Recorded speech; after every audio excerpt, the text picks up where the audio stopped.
大家好，欢迎来到我的频道 Zoo DIY。那么今天这个小视频接着上一期的一个话题，跟大家分享一下我是怎么样 finish 这个蔬菜园的围边的。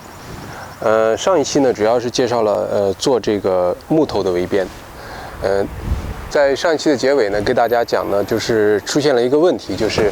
这个围边的，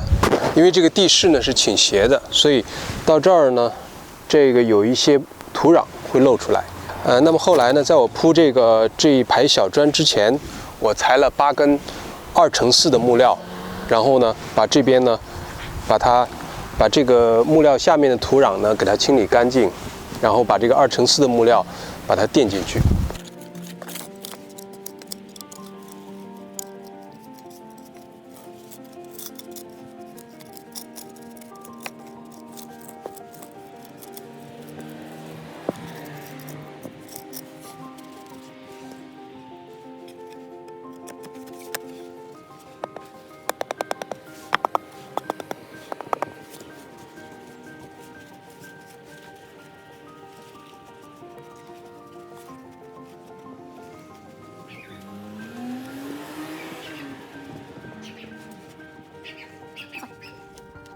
后来的效果呢就是这样，我觉得还是非常不错的。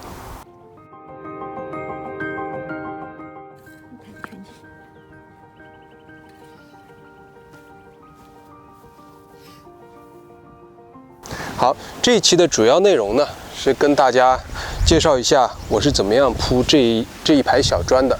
这个呢叫做 long strip， 可能很多人会忽略这个细节。这个 long strip 呢其实是非常重要的。因为，如果你没有这一排小砖的话，那么这个草坪的维护就会比较麻烦，因为这个草呢会一直往这儿长，长了以后呢，你剪草很不方便，因为这个地方还有一点凹凸。如果你使用修边机的话呢，这个修边机的那个线它会不停地打击这里，会减少它的使用寿命，然后呢，也不太好看，因为会有一些磨损的痕迹。而有这样的一个混凝土做的这种 long strip 呢，就会使你的草坪呢变得非常的整洁，有一个非常整齐的边。这一排小砖怎么来铺呢？其实也是蛮讲究的，因为一般呢这种砖呢是叫 interlocking， 它是一块搭一块形成一个平面，然后呢它相互之间就不太容易动了。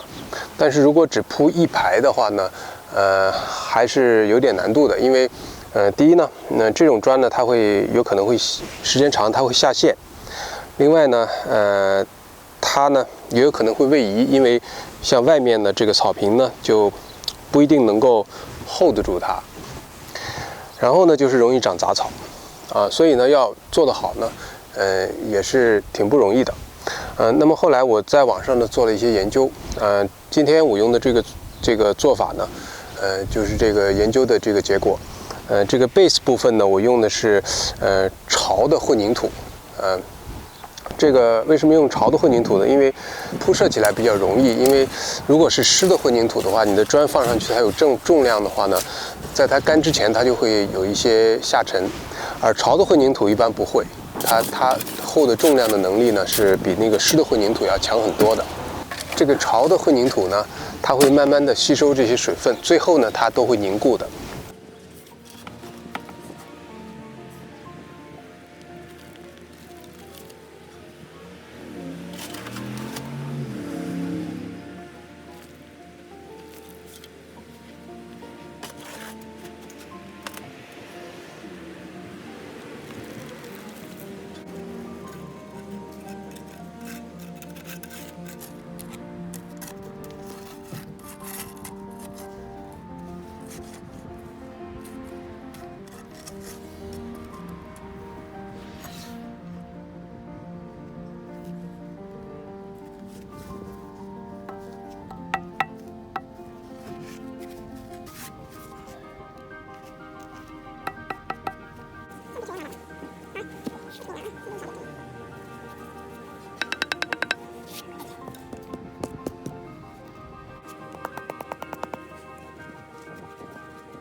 然后这一步做完以后呢，在边缘的部分，大家注意到这里面呢是因为有这个木头hold住它，它应该不会动，而且里面还有这种泥土层。那么外面呢，我就用湿的混凝土，湿的混凝土就是正常的用水 mix 的那种混凝土，然后呢把它放进去，然后用小铲子把它做一个45度的斜角。这个斜角的上缘呢，最好要到这个砖一半的位置。这样呢，这些混凝土凝固以后呢，它会把这个砖，把它固定在它应该有的位置，它就不会再位移了。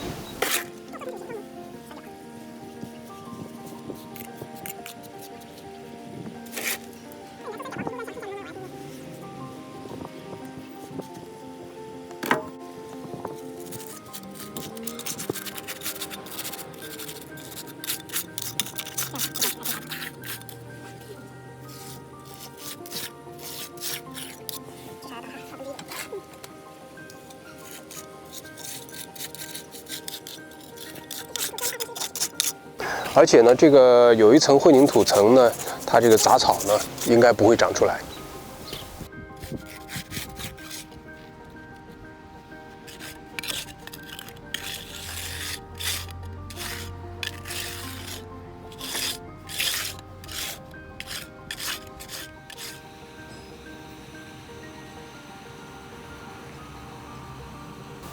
最后一步呢，就是用一些沙子和水泥粉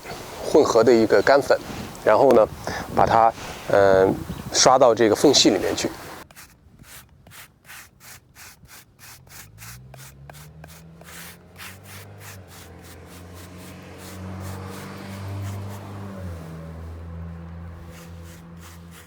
现在最起码看起来是比较坚固的，然后应该不会发生下陷啊，或者是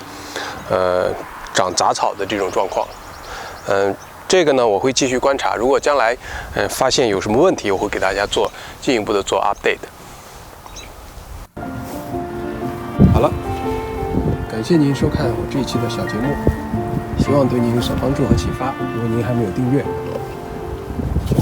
点击红色的订阅按钮，并打开小铃铛。好的，